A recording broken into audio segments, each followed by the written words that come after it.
monde, bienvenue sur ma chaîne, je me présente, je m'appelle Aménan. Que vous allez bien, en tout cas moi ça va super bien. Et donc aujourd'hui je vous retrouve pour une vidéo donc qui sera pas du tout positive non plus. Donc là on va parler en fait de mon arnaque au logement et je trouve ça super important d'en parler. Pourquoi? Parce qu'en fait, ça va vous permettre, vous qui arrivez prochainement au Canada, de pas vous faire arnaquer comme moi je me suis fait arnaquer. Et donc voilà, donc j'espère que mon partage d'expérience va vous donner justement des tips pour ne pas vous faire arnaquer comme moi. Et si vous avez d'autres tips dans les commentaires, n'hésitez pas à les laisser pour les autres. Comme je le répète à chacune de mes vidéos, si je regarde vers le bas, c'est parce que j'ai mes notes. Et donc ça me permet justement d'être la plus précise possible et de ne surtout rien oublier. Donc commençons donc avec la vidéo. Et donc en fait, pour commencer, moi j'aimerais vraiment parler du contexte. Il faut savoir que moi je suis arrivée au Canada en 2022 et donc qui dit 2022 dit énormément de problèmes de logement dans certaines villes du Canada. Donc il y a la crise immobilière qui secoue les grandes villes, mais pas que les grandes villes, les plus petites villes aussi. Pourquoi? Parce qu'au Canada, il y a énormément de nouveaux arrivants, mais il y a énormément de personnes aussi qui vivent dans les grandes villes, qui ont décidé donc de déménager dans les plus petites villes comme la province du Nouveau-Brunswick avec Moncton ou comme d'autres villes par exemple en Alberta, etc. Et donc ça fait que même dans les petites villes, une petite crise immobilière a commencé à apparaître aussi. Donc la crise du logement en réalité ça se matérialise par quoi? Donc il faut savoir qu'au Canada, il y a énormément de logements en mauvais état qui sont justement mis sur le marché afin de trouver acquéreurs vu qu'il n'y a pas assez de logements. Et secondo, il y a le côté où les logements ont explosé en termes de prix, mais vraiment explosé. Donc si tu veux trouver un logement qui est moins cher ou qui correspond un peu plus à ton budget, etc., tu vas batailler parce que c'est vraiment du n'importe quoi. Et donc là, je vais juste vous donner un exemple. Là où moi je vis, je paye 1300 $ pour du 2 chambres salon. On est au Nouveau-Brunswick, les salaires ne sont pas conséquents, donc 1300 $ c'est quand même cher pour le Nouveau-Brunswick en tout cas. Et donc il faut savoir que moi dans mon complexe d'appartements, toutes les personnes qui ont emménagé avant le Covid, donc avant 2020, pour du 3 chambres salon, ils sont autour de 1100 $.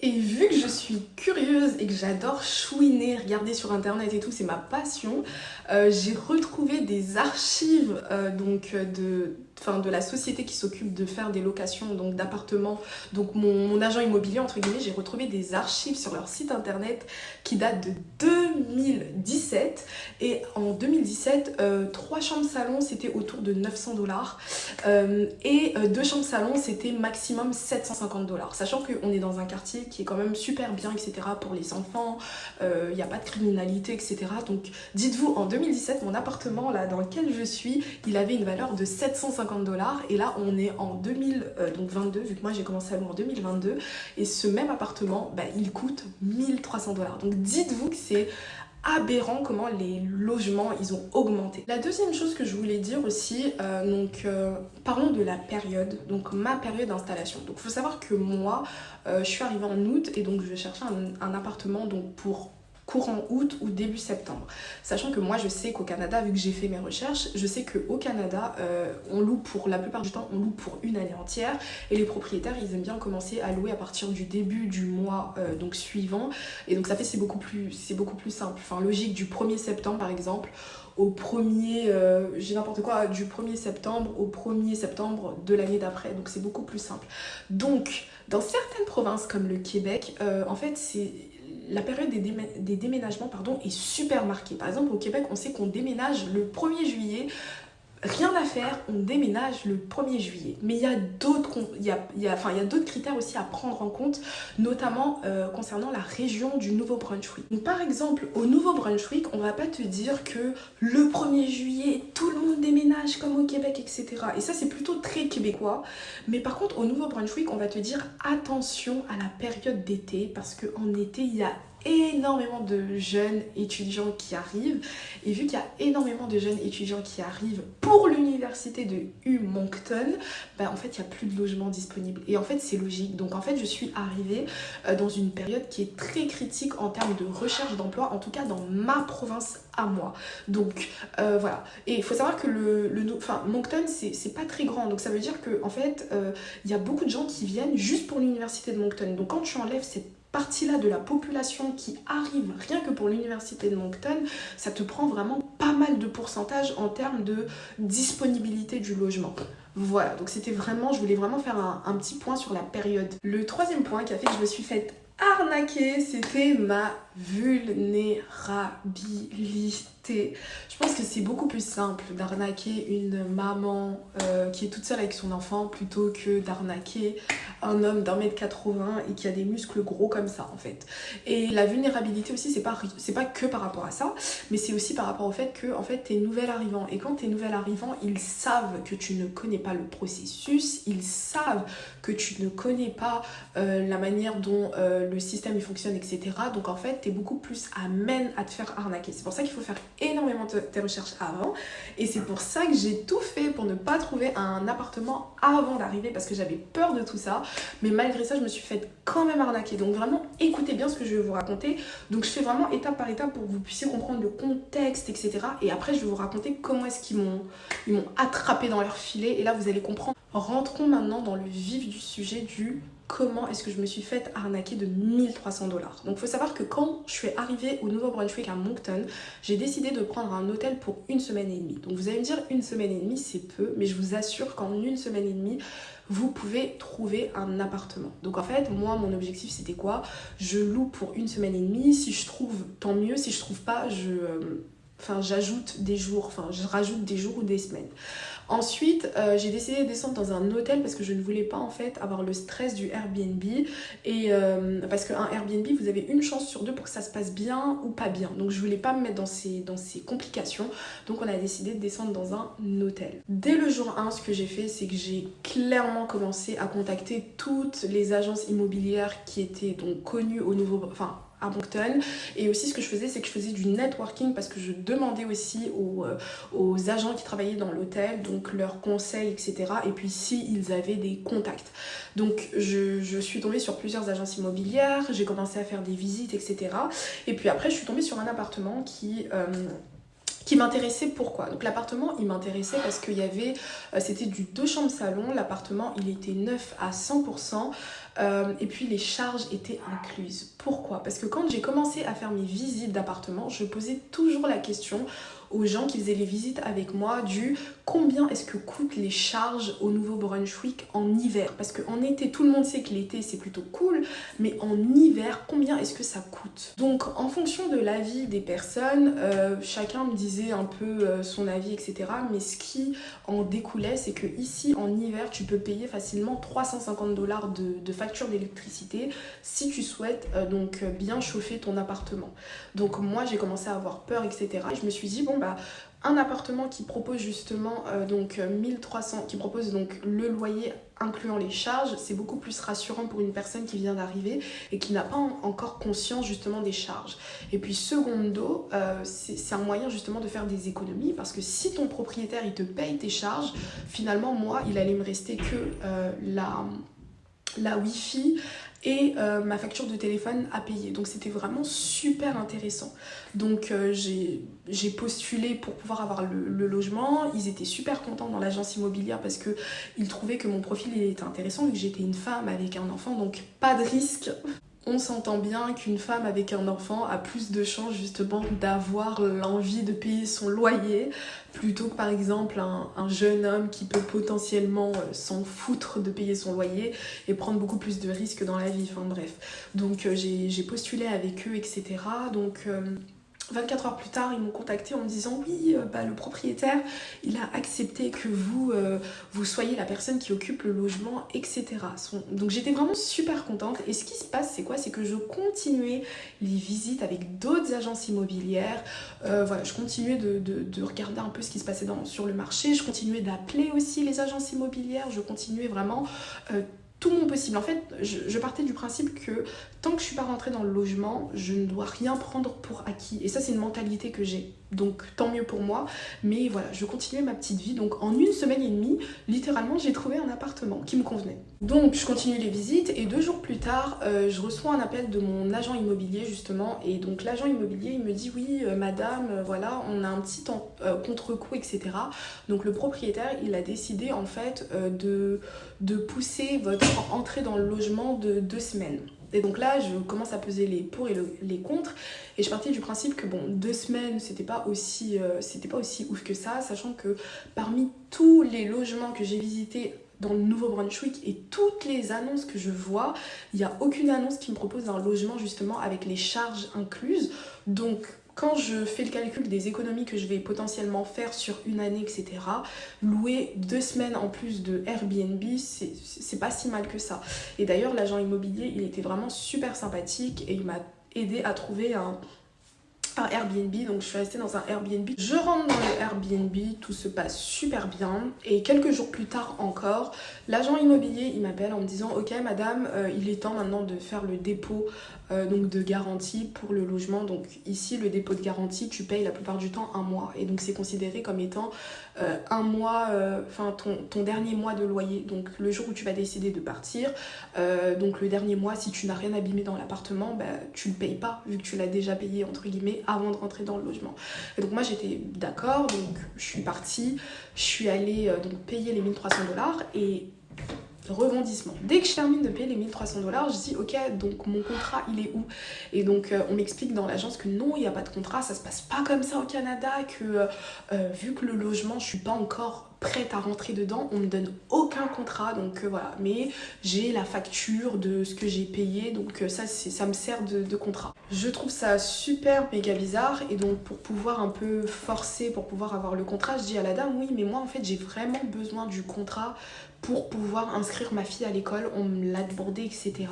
Et elle me dit non mais c'est faux, ça se passe pas du tout comme ça au Canada, que toutes les écoles qui vous disent ça, c'est du n'importe quoi. Normalement vous n'avez pas forcément besoin de montrer votre contrat de bail pour l'inscrire à l'école, mais ne vous inquiétez pas, vous leur donnez mon mail, comme ça si jamais l'école ils vous emmerdent avec ça, vous leur donnez mon mail et puis moi je vais leur écrire un mail comme quoi effectivement madame Tan habite bien dans cette résidence, enfin va bien habiter dans cette résidence et donc sa fille elle est éligible à aller dans l'école qui est juste à côté. Donc à partir de ce moment-là, j'avais plus aucune confiance en eux. Et j'avais vraiment déjà commencé à avoir l'impression de m'être faite justement arnaquer tout simplement. Je rentre dans mon Airbnb, je fais ma petite vie en attendant justement la fin des 2 semaines. Et donc 2 jours après avoir donné donc, le dépôt de garantie, je reçois un appel de l'agent immobilier qui m'explique que non, là le propriétaire il a encore décidé de repousser pour les travaux parce que donc, les travaux ne sont pas terminés et que les travailleurs qui sont donc sur entre guillemets le chantier refusent de deal, donc refusent de... Enfin, pendant qu'ils travaillent, etc., d'être en contact avec des locataires qui déménagent, etc. Donc, voilà. Et donc, moi, je lui dis, ok, mais là, c'est quoi la prochaine date? Et il me dit, ouais, mais en fait, il sait pas que... Il faut que j'appelle l'agence. Parce que lui, c'était l'agent immobilier, mais il y avait l'agence. Il faut que j'appelle l'agence. Donc, j'appelle l'agence, etc. Et je leur dis, bon, bah... expliquez-moi, genre, what's going on? Genre, vraiment, expliquez-moi, parce que je comprends pas, en fait. Et donc là, je suis tombée sur une sorcière au téléphone en appelant. Et donc, en fait, il faut savoir qu'elle m'explique qu'elle sait pas du tout de combien de temps est-ce que ce sera repoussé. Mais par contre, ce sera repoussé de minimum 1 mois. Et donc là, je lui dis, mais c'est pas normal, en fait. Moi, je refuse totalement d'être intégrée dans le logement parce que finalement, en fait, moi, j'ai déjà accepté le report de 2 semaines. Donc là vous me dites que c'est reporté encore d'1 mois, ça fait 1 mois et demi. Je suis avec un enfant, ma fille doit commencer l'école et puis au niveau des économies, enfin l'argent ça fond. L'argent littéralement quand tu arrives dans un pays ça fond. Si je dois louer 1 mois de Airbnb, je vais en avoir pour plus de 1 600 $ de location, c'est mort. Et puis après il n'y a plus de confiance vu que j'ai déjà accepté une fois. Si vous me faites le coup une deuxième fois, il n'y a rien qui me garantit que vous n'allez pas me faire le coup une troisième fois, donc no way. Et donc là, la dame, elle m'explique que comme j'ai décidé, moi, de ne plus rentrer dans le logement et que c'est pas eux qui ont décidé donc d'annuler entre guillemets, le contrat, donc ils ne me rembourseraient pas.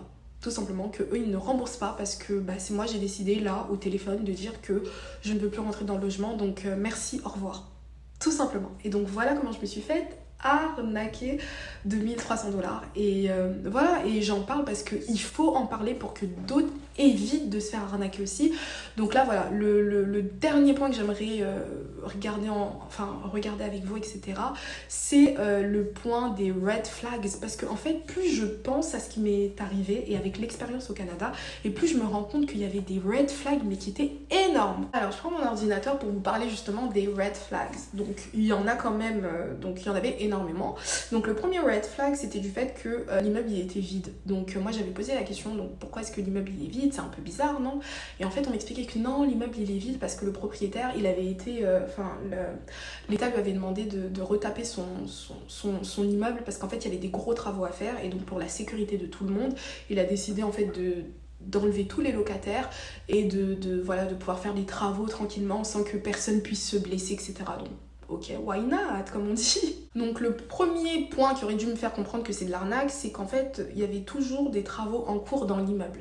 Donc il faut savoir que moi, l'appartement que je devais prendre, il était 100% fait, 100% fait, 100% équipé au niveau de la cuisine. Il y avait juste le frigo qui manquait, mais le frigo, il était juste devant le palier, etc. Comme quoi, ils sont forts dans les arnaques. Et en fait, j'ai même tout vérifié, l'eau, l'électricité, l'eau chaude, la clim, j'ai vraiment tout vérifié, etc. Donc c'est un red flag. Pourquoi? Parce qu'en fait, si le logement il n'est pas terminé, ou si l'immeuble n'est pas terminé réellement, qu'est-ce qui prouve que les travaux ne vont pas être rallongés et rallongés et rallongés? Donc moi dans l'immeuble, j'aurais vraiment dû me poser des questions parce qu'en fait l'immeuble il n'était pas terminé. Donc les appartements étaient terminés, mais l'immeuble, en fait il y avait encore des travaux, ils devaient mettre encore des tapis à l'entrée, etc. Donc c'était pas fait en fait, donc c'est un point négatif en fait. Alors là les gars, l'un des points qui m'a le plus fait comprendre que j'étais vraiment dans un autre monde quand je louais cet appartement, c'est qu'en fait on n'avait aucune correspondance par email, mais vraiment aucune. Donc en fait c'était soit l'agent immobilier il m'appelait, soit l'agence m'appelait, soit moi je les appelais, mais en fait il n'y avait aucune correspondance par email, donc il n'y a aucune trace. Donc même quand ils m'ont dit que l'immeuble, ma rentrée dans le logement allait être repoussée, j'ai aucune preuve de ça. Donc en fait ils peuvent très bien mentir en disant que c'est moi, je ne voulais pas rentrer dans le logement, parce qu'il n'y a aucune preuve en fait du contraire. Donc voilà, alors que par exemple avec l'agence immobilière avec laquelle j'ai loué cet appartement-là, toutes les correspondances ont été faites par email pour montrer le sérieux de cette agence. Et donc vraiment, faites attention, essayez de faire le plus de correspondances possible par email pour garder les traces. Un autre point aussi, c'est qu'en fait j'étais tellement omnibulée par les charges incluses que je me suis même pas en fait rendu compte que effectivement c'était tellement rare que c'était bizarre. Donc dans toutes les recherches d'appartements que j'avais moi sur le Nouveau-Brunswick, etc., il y avait peut-être, oui facilement, peut-être 2 le propriétaire qui acceptait justement les charges incluses. Donc là je pense que c'était vraiment un moyen d'appâter le client, et effectivement les charges incluses c'est pas forcément gage de sérieux, donc faites super attention. Et l'autre point aussi que je voulais dire, donc c'est par rapport au changement de disponibilité. Quand ils ont changé la date de mon entrée dans le logement, j'aurais pu encore tout stopper avec eux parce que je n'avais pas encore donné les 1300 $. Et le dernier red flag que j'ai eu, c'est par rapport au dépôt de garantie. Donc il faut savoir que lorsque j'ai signé cet appartement, donc qui existe et qui n'est pas une arnaque, le dépôt de garantie, je l'ai donné le jour où ils m'ont donné les clés et le contrat. Alors que en fait eux ils m'ont arnaqué dans le sens où ils m'ont fait d'abord payer le dépôt de garantie. Une fois que je leur ai donné l'argent, ils ne m'ont pas donné le contrat alors que je leur ai demandé le contrat. Et après, ils ont décidé de modifier la date. Donc en fait, dans tous les sens du terme, c'était du n'importe quoi. Et dès le début, j'aurais dû me rendre compte en fait. Donc voilà, c'était tout pour les red flags que j'ai pu constater. Donc en fait, ma conclusion, c'est quoi? C'est en fait ne jamais mettre tous vos œufs dans le même panier. Parce que si j'avais compté uniquement sur cette agence immobilière là, malheureusement là, j'allais être peut-être dans la rue pendant plusieurs semaines en fait. Personnellement, vu que c'est ma personnalité et c'est une expression que j'utilise beaucoup dans la vie de tous les jours et tout, pendant qu'il m'avait justement affirmé que j'allais dans le logement, etc., je n'arrêtais pas les visites, je continuais, je disais même oui aux autres agences immobilières, etc. Donc vraiment, s'il vous plaît, ne mettez jamais tous vos œufs dans le même panier. Faut toujours avoir beaucoup plus d'argent parce que je pensais que j'allais trouver un appartement en 1 semaine et demie. Finalement j'ai trouvé un appartement en 3 semaines et je me suis fait arnaquer de 1300, donc c'est 1300 $ que je n'ai pas pu réinjecter dans mon nouveau logement. Donc voilà, en fait faut toujours avoir un peu plus d'argent. Si vous décidez de venir au Canada avec 10 000 euros, venez avec 10 500 ou avec 11 000 euros. Si vous devez venir avec 5 000, essayez de venir avec 6 000 ou avec 6 500 euros. Vraiment, essayez de venir avec toujours plus d'argent parce que les imprévus, il y en a tellement dans une immigration. Je voulais aussi rappeler qu'il faut toujours faire attention aux moindres détails lorsque vous faites des visites, posez énormément de questions. J'ai pu faire beaucoup de visites et je me suis rendu compte qu'il y avait énormément de logements insalubres et si tu ne regardes pas vraiment la petite bête, si tu ne vérifies pas certaines choses et tout, tu peux littéralement te faire avoir. Parce que moi j'ai quand même eu de la chance, j'ai perdu entre guillemets 1300 $, mais il y a des gens qui signent des contrats dans des appartements qui finalement ne les conviennent pas et eux c'est pendant 1 an qu'ils subissent donc l'insalubrité ou le mauvais quartier, donc le mauvais environnement ou les conflits avec le propriétaire, etc. Et voilà, donc moi c'était vraiment ça ma conclusion. J'espère vraiment que vous avez aimé la vidéo. Et si je devais terminer avec quelque chose, c'est que n'oublions pas qu'on est en Amérique du Nord et en Amérique du Nord, les gens ils adorent laisser les avis donc sur internet. Et donc si j'avais d'abord fait des recherches en regardant les avis sur internet, j'allais jamais faire confiance à cette agence immobilière parce que littéralement leurs avis sont éclatés au sol, et ce sont même des avis de personnes qui sont en contrat de location avec cette société donc qui gère certains appartements sur Moncton. Et donc vraiment faites vos recherches, ne vous faites pas arnaquer comme moi et je vous souhaite vraiment tout le bonheur possible dans votre immigration pour le Canada.